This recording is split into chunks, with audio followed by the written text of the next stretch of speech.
இப்போ வந்து நம்ம வாழைப்பூ வடை பார்க்க போகிறோம். அதாவது வாழைப்பூ வந்து மேலே இருக்கிற பூவெல்லாம் எடுத்து ஒரு தடவை பொரியல் வச்சாச்சு. இது வந்து உள்ளே இருக்கிறது தான். இதை வந்து இந்த மடலோடு வெட்டிக்குவோம். நம்ம பூவை தனியாக எடுக்க போகிறதில்ல, மடலோடு சேர்த்து தான் நம்ம வந்து வெட்டிக்க போகிறோம்.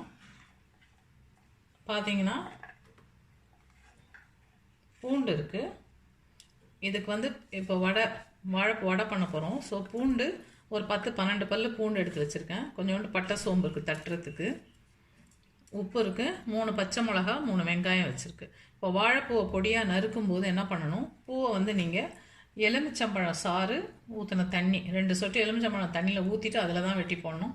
இல்லை தயிர் கொஞ்சோண்டு தண்ணியில் கலக்கிக்கோங்க. கொஞ்சம் சால்ட் போட்டுக்கிட்டு அதில் நீங்கள் பூவை பொடியாக நைஸாக வெட்டி போட்டுக்கோங்க.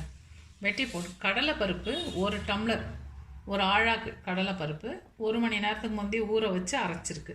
கடலைப்பருப்பு அரைக்கும் போது அதோட 1 டேபிள் ஸ்பூன் அரிசி போட்டுக்கோங்க. அப்போ வந்து எண்ணெய் ரொம்ப குடிக்காமல் இருக்கும். சரிங்களா? இப்போது நம்ம எல்லாத்தையும் மிக்ஸ் பண்ணிவிட்டு வடை போடும்போது பார்க்கலாம். இப்போது மாவில் நீங்கள் கொஞ்சமாக உப்பு போட்டுக்கோங்க. ஓரளவு உப்பு போட்டுக்கோங்க. அப்புறம் வேணும்னா பார்த்துக்கலாம்.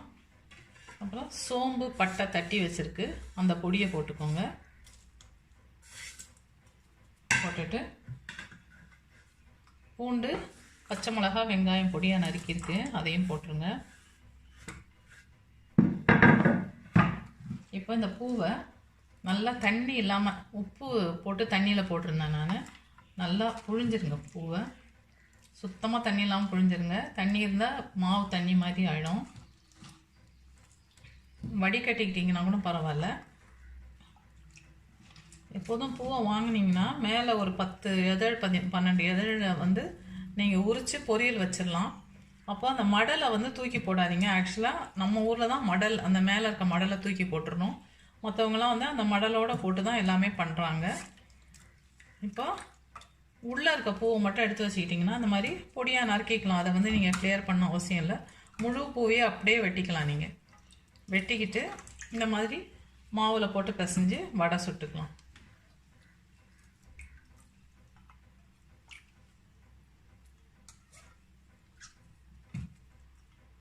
இப்போ இந்த மாவை நல்லா மிக்ஸ் பண்ணிக்கோங்க. மாவு வந்து உங்களுக்கு வடை பதத்துக்கு கொண்டு வரணும். மிக்ஸ் பண்ணி வடை மாவு பதத்துக்கு கடலை மாவு போட்டு நல்லா மிக்ஸ் பண்ணிக்கோங்க.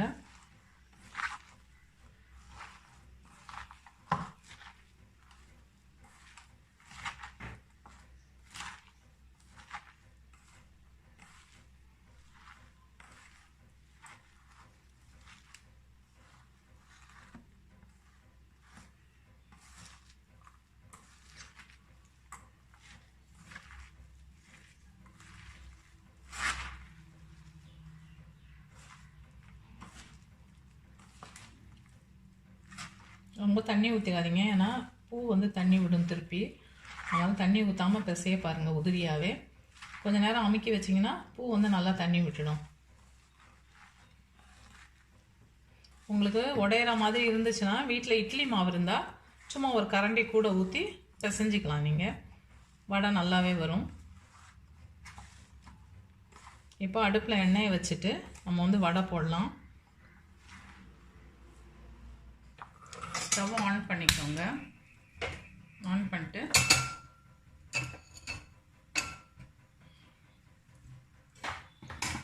சட்டி சூடாகட்டும். சூடானதும் அதில் எண்ணெய் ஊற்றிக்கோங்க.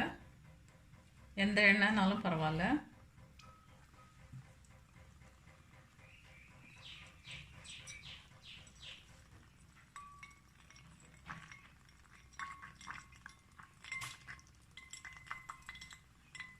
இது ரொம்ப எண்ணெய் குடிக்காது, ஏன்னா அரிசி போட்டிருக்கிறதுனால அவ்வளோ எண்ணெய் குடிக்காது.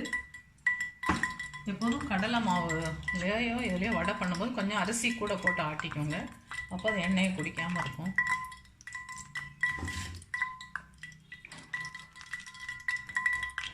எண்ணெய் நல்லா காயட்டும்.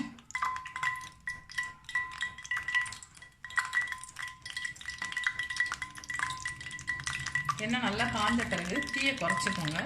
தீயை சிம்மில் வச்சுட்டு நீங்கள் வடையை போடுங்க. இல்லாட்டி பூ வந்து சில சமயத்தில் அப்படியே பிரிஞ்சு போகும். அதனால் எண்ணெய் காய்ஞ்ச பிறகு நீங்கள் தீயை குறைச்சிடுங்க. இந்த படப்படப்பு அடங்கினதும் எண்ணெய் காய்ஞ்சிருக்கும்.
இப்போ நம்ம மெதுவாக திருப்பலாம், உடையாமல் திருப்புங்க. ஏன்னா ஒரு இது உடனே அது எல்லாத்தையும் உடைக்கும்.